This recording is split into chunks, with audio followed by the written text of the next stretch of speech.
with this whole setup. And the biggest problem I'm going to have is keeping this in an intelligible format. And it's not because of the concept of the science, it's because of the Irish accent. I changed the title because, you know, when I was kind of going through the process of training, and I trained formally in multiple sclerosis, I have to say I've went to so many meetings, and at the end of those meetings I left so confused. You know, in multiple sclerosis, we really don't have a good handle on what multiple sclerosis is. Yes, we're moving forward, and we're moving in the right direction. But if you had to pick a disease over the last 5 years in which the greatest movement in terms of our understanding of an immune-mediated disease or a demyelinating disease of the central nervous system has occurred, that's going to be in Neuromyelitis Optica, though I suppose I'm somewhat biased. What I'm going to talk today about is really such an exciting area of research, science, which I really think ultimately is going to impact patients. And what I really want to get at is the concept of target. You know, in the past we were all talking about flowery immunomagic. You know, the immune system doesn't like myelin, they come together. But let's talk about what are the specific targets of the immune system, and that's where we've made advance.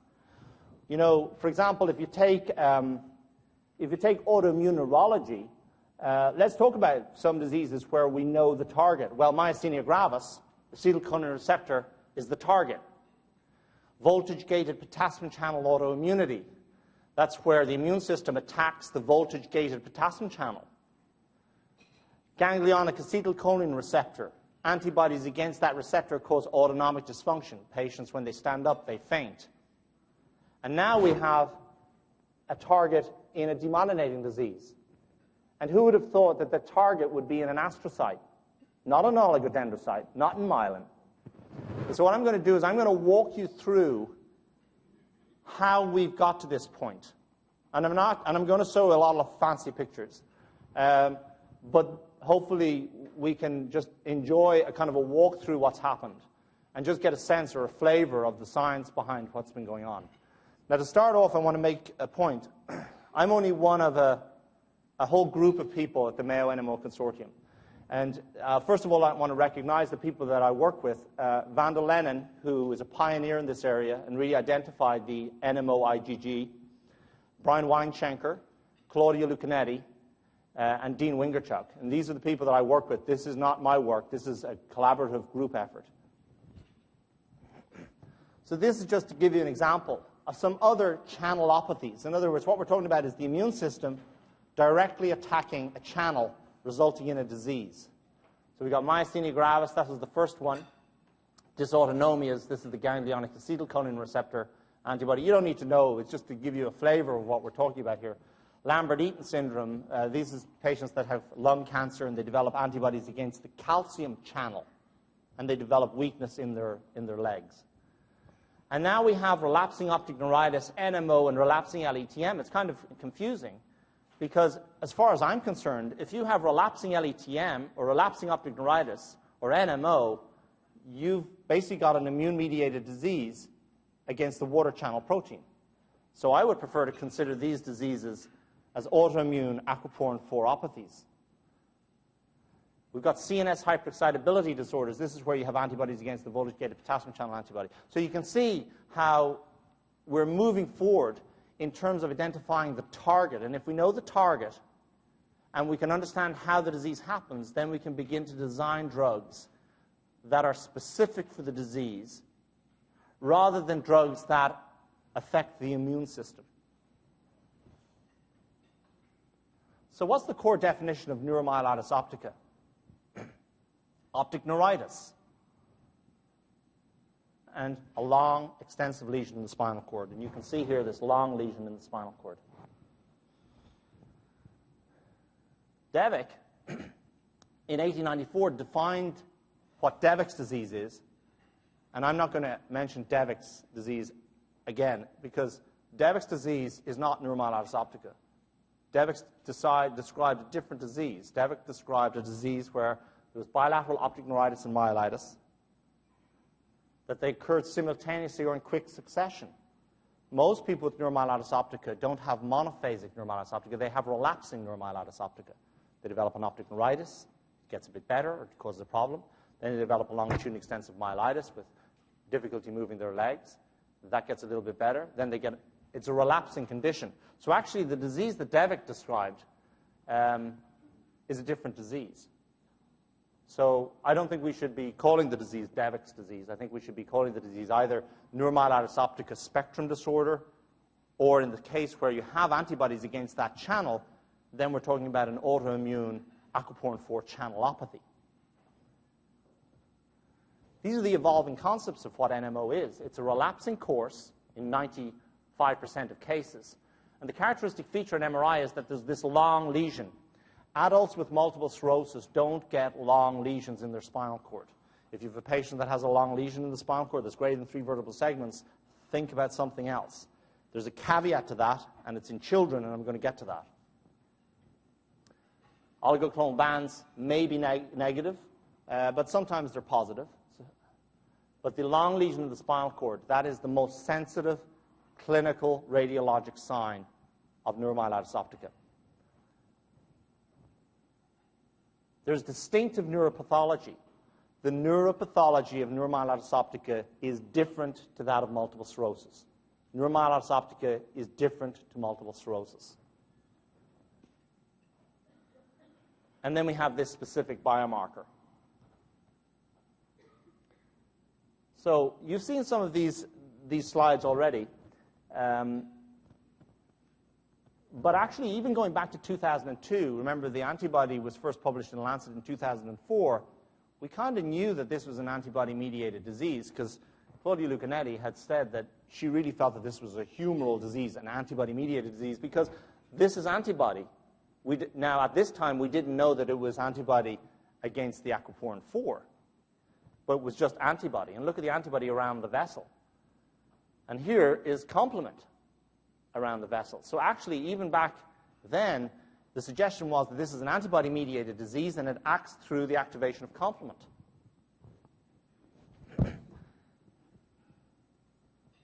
So even before we had this marker, we knew that there were clinical neuroimaging findings and laboratory findings that allowed one to distinguish NMO from MS, but still they were essentially grouped in the same kind of category of disease.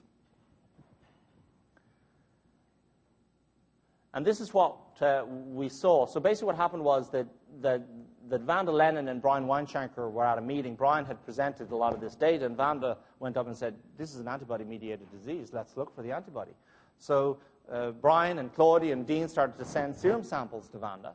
And she looked at them under the microscope using our standard assay. So we basically take the person's serum, we put it onto mouse brain tissue, and there are some non-neurologic tissues.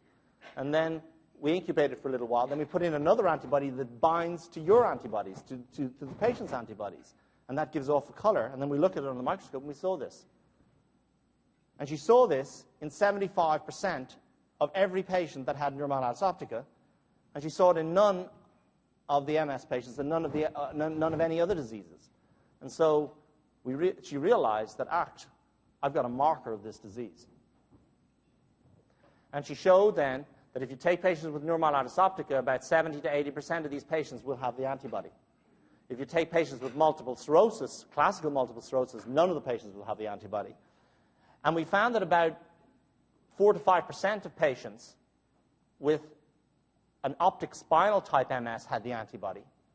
And so we put them in the MS category back then. But the reason we did that was before we realized that neuromyelitis optica patients can have brain lesions. So actually, those patients would now be in this category. So very, very sensitive and specific test for this disease. That's in adults. But what about children? So we did a study with Brenda Banwell from Canada, and we said, let's see, is this antibody of relevance in children? And Brenda Banwell and Sylvia Tenenbaum, who are our collaborators, had 17 children with neuromyelitis optica. But they also had 13 children that had optic neuritis, and 8 had just one episode of optic neuritis, and 5 had recurrent episodes of optic neuritis. And these were all children aged between 1 year of age and 16 or 17 years of age.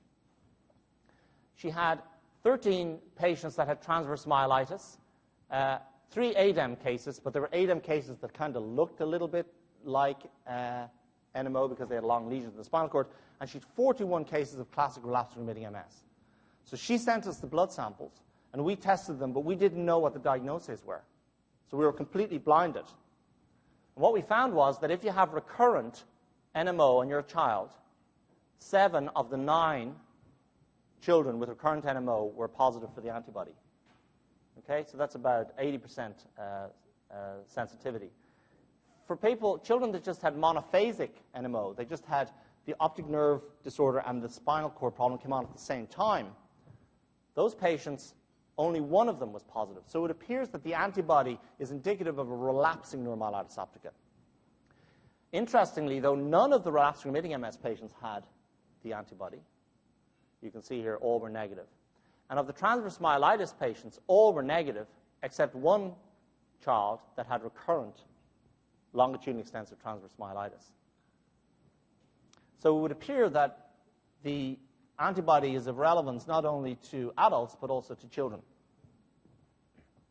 Next question is, well, if you have the antibody, okay, so it tells you that you probably have an immune-mediated disease against the water channel, but does it tell you anything? Can it help you? Well, it probably can help you because we looked at patients that had 1 episode of longitudinally extensive transverse myelitis, and we tested them for the antibody. And then we wanted to see, if you have the antibody, do you turn out any differently to the people that don't have the antibody? And what we found is that if you have the antibody, you have about a 56% chance of having another attack in the following year versus a 0% chance of having an attack if you don't have the antibody.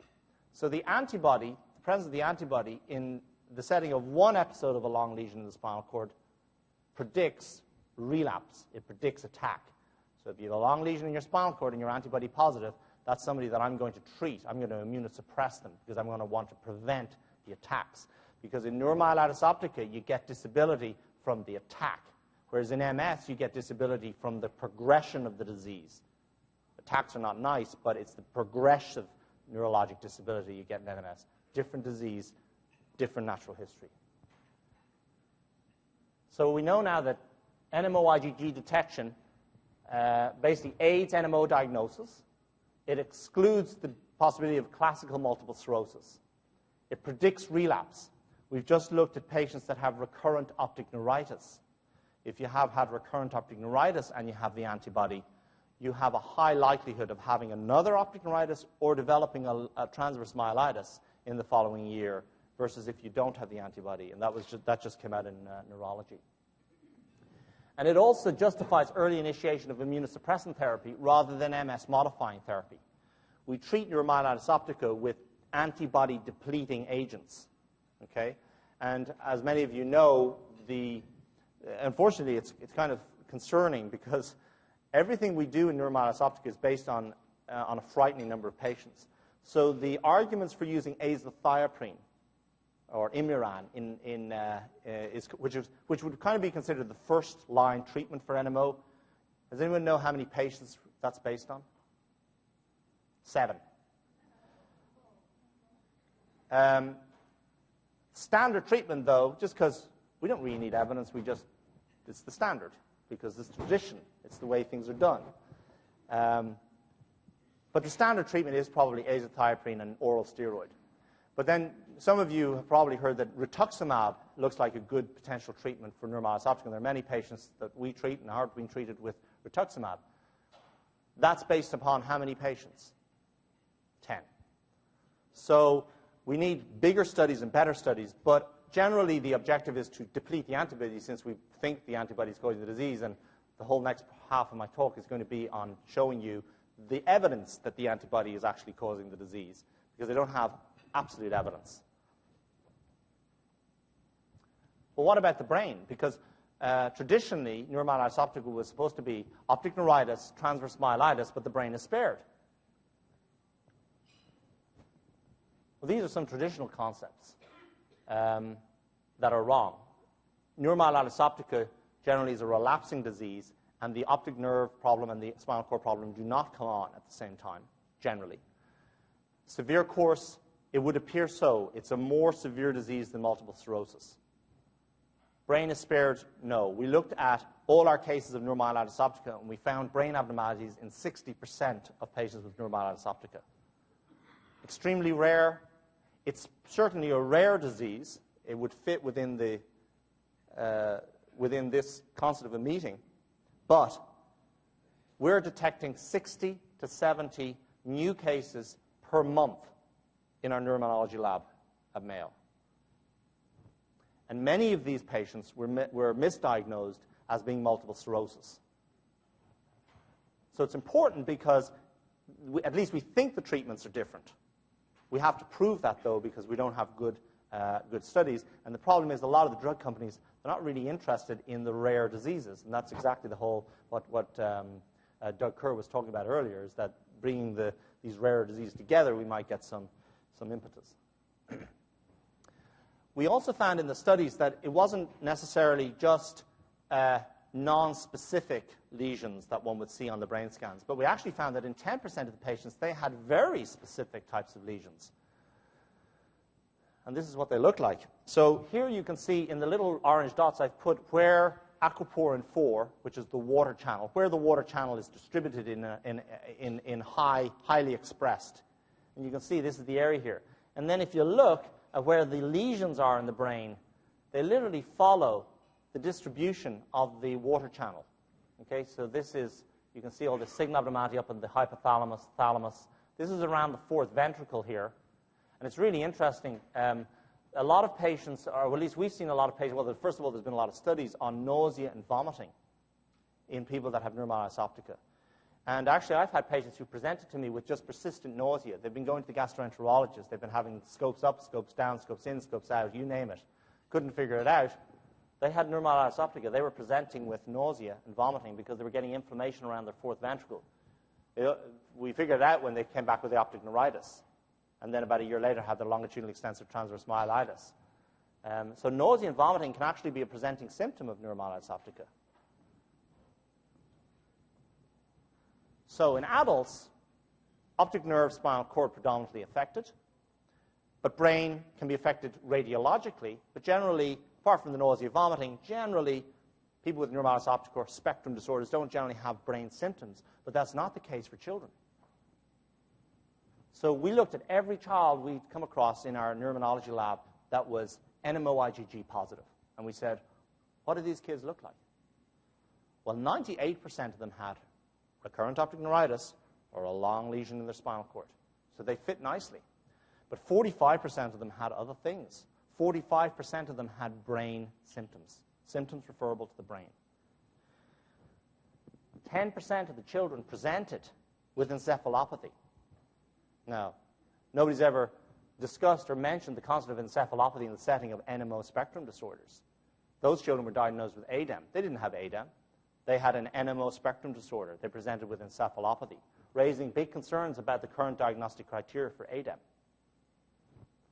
And this is just another selection of the MRI scans that these children had. A lot of them had this type of, peri-third ventricular signal abnormality, the long lesions around the hypothalamic area. This is a nice kind of peri-hypothalamic abnormality here.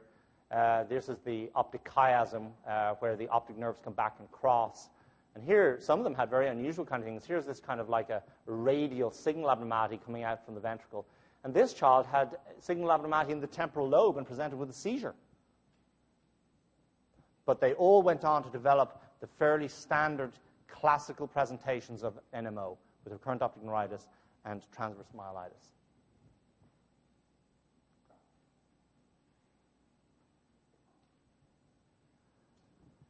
Again, this is some other studies from the children. Here you can see, again, that they very much have a very similar disease to the adults. There's one difference, though.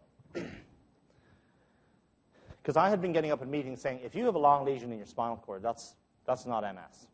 Okay? And that's not true in children. Because here, this is an NMO patient. First of all, this shows you an NMO patient with a lesion in the brain. And here's their long lesion in the spinal cord. And in children, it's even longer. Literally, it can involve the whole entire spinal cord, right from the very top to the very bottom. But this is an MS patient. Now, you can say here, look at the size of this is an MS, a child with MS. You can see here, first of all, it's kind of, these are the typical MS lesions. See the way it's like a bite out of an apple. See here and here where the arrows are? But look at this one. It's a long lesion. And this is a classical MS patient. This child presented with typical classical MS, oligoclonal band positive. But if you saw that in an adult, you say, wow, that's long. I think that's too long for MS. And actually, here's another child with MS, and it's a really, really long lesion. So what we found was that 14% of children with multiple sclerosis have long lesions. So you can't use the length of the lesion in a child to say that this probably isn't MS. So that's just the learning point that I got from that. So Neuromyelitis Optica spectrum disorders, NMO-IgG defines a spectrum of myelopathies, including Devick's disease, relapsing transverse myelitis, lupus Sjogren's. We've recently did a study where we said, because a lot of people have lupus and Sjogren's, and they have a long lesion in the spinal cord, so it's a lupus myelitis, or it's Sjogren's disease-related myelitis. And we said, well, how do we know that they just don't have lupus and neuromyelitis optica? So what we did was we looked at patients that had Sjogren's and lupus that didn't have a long lesion, and none of them had NMO-IgG. And then we looked at patients that had Sjogren's and lupus and had a long lesion in their spinal cord, and most of those patients had NMO-IgG. And what do we know about patients that have neuromyelitis optica? They're teeming with autoimmunity. They have thyroid disease. 3% of them have myasthenia gravis. They have Sjogren's. They have lupus. They have vitiligo. They have arthralgias. They have lots and lots of autoimmunity, and they're teeming with it. They have ANA. They have ENA. They have all these different antibodies all coexisting because they have a predisposition to autoimmunity. Patients with MS don't seem to have a predisposition to autoimmunity generally. Non-Caucasian patients are disproportionately affected. That's another selling point. 30% of all MS in Asia is NMO. And we have found a markedly disproportionate presence of this antibody in this disease in African Americans. And we're hoping to start to look at that in some more detail. So NMO-IgG basically binds in a similar distribution to what I've showed you. This is the NMO-IgG binding. This is around the vessels. So it's around vessels. But how did we figure out it was aquaporin-4? Well, we thought it was going to be somewhere in the distribution similar to aquaporin-4 because what we noted when we did the staining is there was another piece of tissue that we looked at, not just the brain of the mouse, but we looked at the kidney. And we saw this in every patient, staining of the kidney. We thought, well, what? So we went on Google.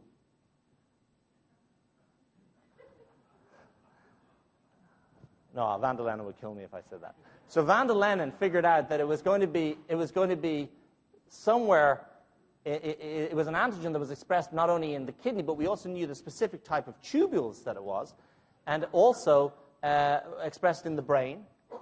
And actually, we've also seen it in the stomach.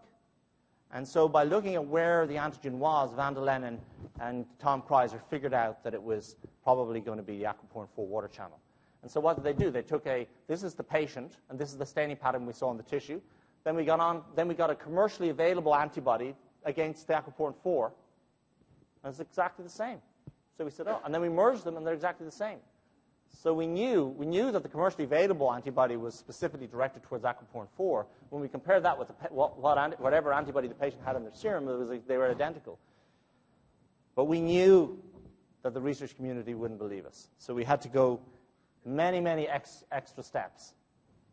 So we then we transfected a kidney cell in a tube with the aquaporin-4, and we linked it to a color producing substance. So basically, this is a cell that we've now actually put aquaporin-4 into its genetic makeup, and now it's expressing aquaporin-4 and putting it out on its cell surface. But how do we see that? So we linked the protein to a color-producing substance.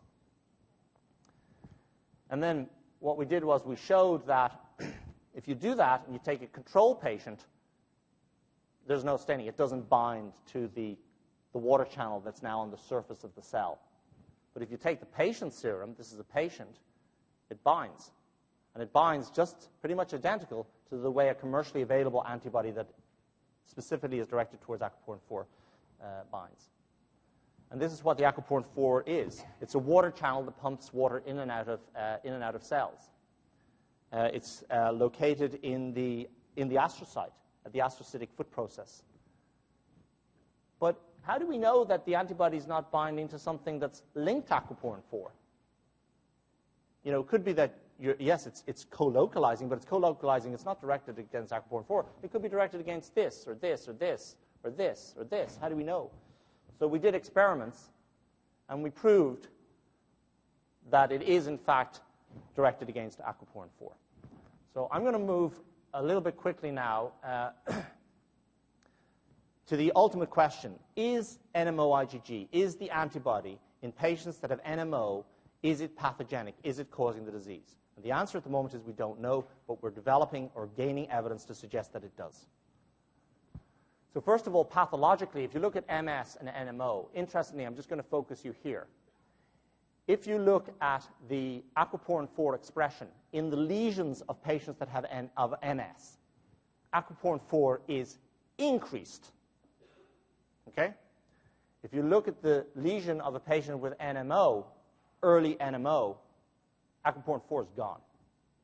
So we know that early in the lesion, in MS, aquaporin-4 is increased, but in NMO, it's gone. So that's some suggestion that aquaporin-4 is a target in this disease early. The next thing we've shown is that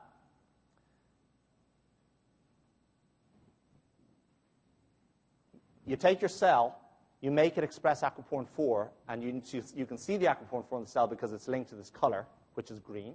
So you can see the aquaporin-4 here on the outside of the cell. You all see that? You put the person's serum, the blood from the person, onto the cell culture, and you look to see what happens to the aquaporin-4. 5 minutes later, are they the same? Something's happening. Look at what's happening to the aquaporin-4, the water channel. The water channel is leaving the cell surface. It's going inside the cell. It's being modulated off the surface of the cell. If it's being modulated off the surface of the cell, it's not going to be able to function. It's not going to be able to pump water in and out of the cell membrane. It's been moved into the cell. Wash the cells, take away the patient's serum, the NMO patient serum, and the cells recover. So the antibody in the patient's serum modulates, it affects the expression. It basically makes the aquaporin-4 internalize. Next thing, I'm just going to show you what happens.